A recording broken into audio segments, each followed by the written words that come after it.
اعوذ باللہ من الشیطان الرجیم بسم اللہ الرحمن الرحیم۔ سورہ صافات کے دوسرے رکوع میں اہل جنت کے ایک مکالمے کا تذکرہ تھا، جس سے یہ اندازہ ہوگا کہ کس قدر سادہ مزاج متواضع وہ لوگ ہوں گے کہ جو اللہ تعالیٰ کے فضل و کرم سے جنت میں داخل ہوں گے۔ قال قائل منہم، ان میں سے ایک کہے گا کہنے والا، انی کان لی قرین، یہ اہل جنت ہیں، آپس میں گفتگو کر رہے ہیں، میرا ایک ساتھی تھا، دوست تھا،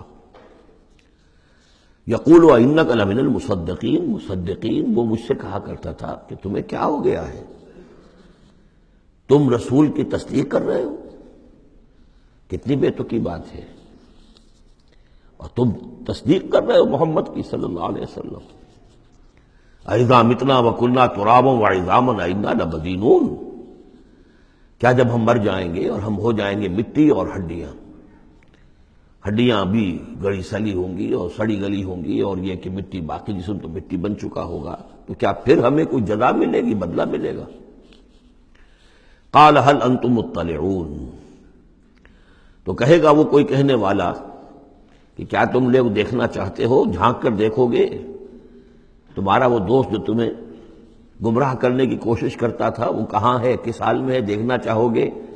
یعنی اہل جنت کے لیے یہ اہتمام بھی کیا جائے گا۔ فاطلع، تو وہ جھانک کر دیکھے گا، فرآہ فی سواء الجحیم، تو دیکھے گا اس کو جہنم کے، دوزخ کے گویا کہ بیچوں بیچ اس کی تہ میں۔ قال، وہ کہے گا، تاللہ ان کدت لتردین، خدا کی قسم تم تو قریب تھے کہ مجھے بھی برباد کرتے، مجھے بھی گراتے یہاں، یعنی یہ تو اللہ کا بڑا فضل ہوا کہ میں نے تمہاری باتوں پر زیادہ دھیان نہیں دیا، اور جو بات میرے دل کو لگ گئی تھی، جو بات مجھے بھلی لگی تھی، جس کی گواہی میری قلب کی گہرائیوں سے برآمد ہوئی،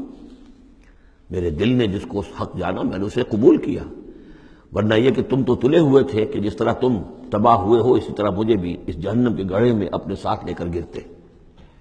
ولولا نعمت ربی لکنت من المحضرین، اور اگر میرے رب کی نعمت مجھ پر نہ ہوتی، احسان نہ ہوتا، انعام نہ ہوتا، یہ تو اللہ کا فضل ہے میرے پروردگار کا،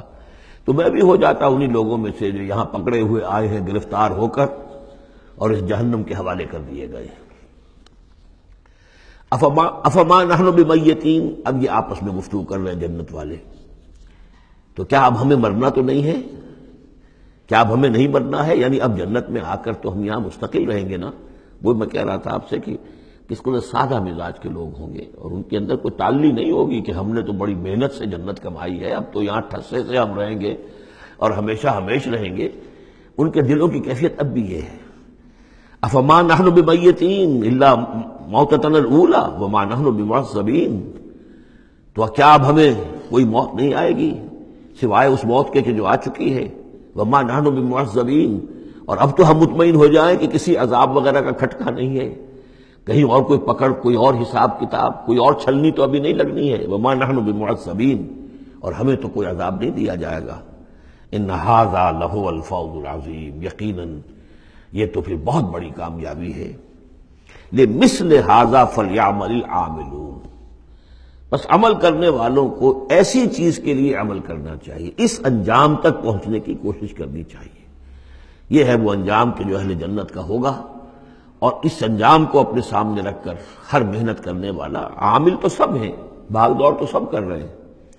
دنیا پیش نظر ہے، دنیا بھی بغیر بھاگ دوڑ کے تو نہیں ملتی، محنت ہوتی ہے، دن رات کی ہوتی ہے، خون پسینہ ایک کر کے دنیا ملتی ہے، لیکن یہ ہے کہ اصل میں یہ خون پسینہ جو ہے انسان کا وہ اتنا قیمتی ہے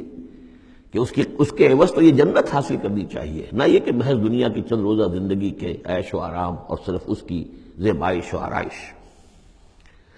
اذالک خیر نزلا ام شجرۃ الزقوم، بھلا یہ کیفیت بہتر ہوگی، یہ انجام بہتر ہوگا، یا وہ ایک مہمان نوازی کے اعتبار سے نزل، پہلی مہمان نوازی، ام شجرۃ الزقوم، یا زقوم کا درخت بہتر ہوگا کہ جو جہنمیوں کو دیا جائے گا، ان کا جو ناشتہ ہوگا وہ زقوم سے ہوگا۔ انا جعلناها فتنۃ للظالمین، ہم نے اس درخت کو ظالموں کے لیے، کافروں کے لیے فتنہ بنا دیا۔ اس کا ذکر آ چکا ہے سورہ بنی اسرائیل میں، کہ یہ جو درخت ہے زقوم، قرآن کہتا ہے کہ جنت جہنم میں ہوگا، جہنم تو آگ کی جگہ ہے، تو وہاں درخت کیسے ہو جائے گا؟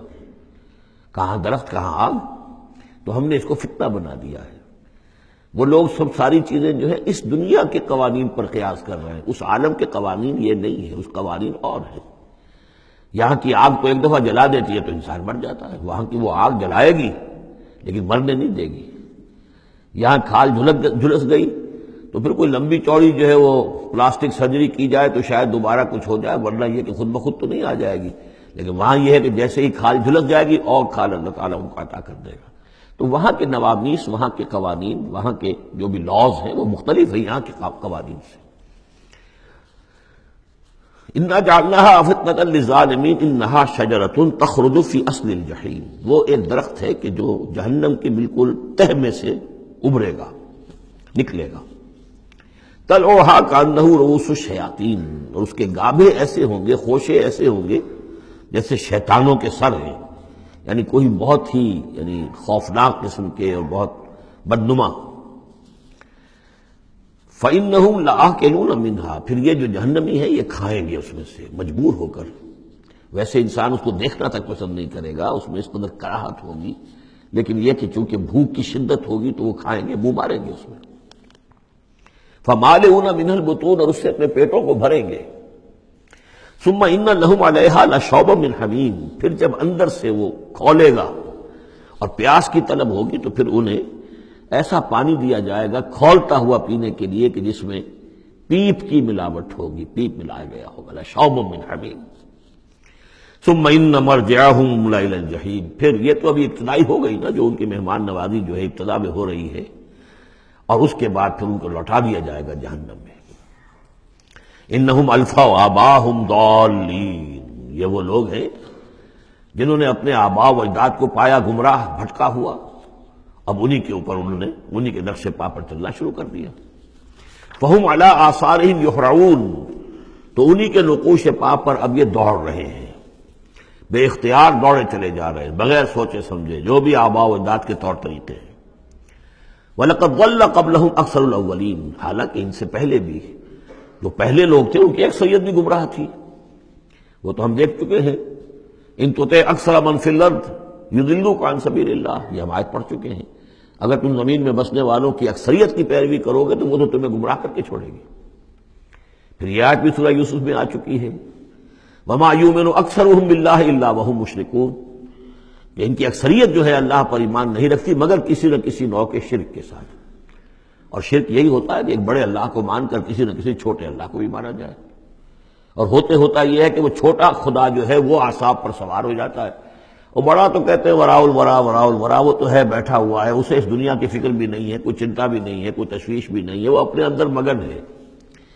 مشائین کا فلسفہ یہ ہے جو ارسطو کے پیروکار ہیں، اور ہمارے ہاں اکثر جو متکلمین ہیں وہ سب مشائین ہیں، ارسطو کے پیروکار ہیں اکثر متکلمین۔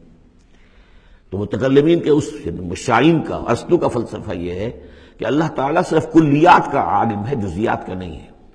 زیادہ اسے اس کائنات کی فکر ہی نہیں، اس نے بس پیدا کر دیا ہے، بس اللہ اللہ خیر صلی اللہ، کچھ قوانین بنا دیے، یہ خود بخود چل رہی ہے، اب اسے اس سے کچھ سروکار نہیں ہے۔ جیسے کہ کوئی کھلاڑی جو ہے وہ فٹ بال کو کک مارتا ہے، اب وہ فٹ بال جا رہی ہے، اب کھلاڑی ادھر کھڑا ہے، فٹ بال جا رہی ہے، اب یہ کھلاڑی چاہے کہ روک لے تو وہ فٹ بال کو روک تو نہیں سکتا، وہ تو جا رہی ہے، وہ تو زمین کی فرکشن ہے، کوئی رکاوٹ ہے، یا اس کی اپنا مومنٹم ختم ہوگا تو پھر یہ ہے کہ وہ رکے گی۔ تو یہ تصورات بھی اللہ کے بارے میں دنیا میں رہے ہیں، اور بڑے بڑے حکماء کے رہے ہیں، فلاسفہ کے رہے ہیں۔ انسان نے جب اپنے پیمانے ہیں ان پر اللہ کو ناپنا چاہا اور تولنا چاہا تو پھر اسی قسم کی حماقتوں میں انسان مبتلا ہوا۔ وَلَقَدْ ضَلَّ قَبْلَهُمْ أَكْثَرُ الْأَوَّلِينَ،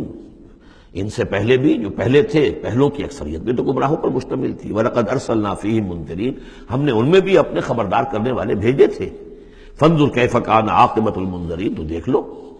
کیسا انجام ہوا ان کا جن کو خبردار کر دیا گیا تھا۔ قوم نوح کا کیا انجام ہوا، قوم ہود کا، قوم صالح کا، قوم شعیب کا، اور سدوم اور عمورہ کے شہروں کا، تم دیکھ لو کیا کیا انجام ہوا۔ الا عباد اللہ المخلصین،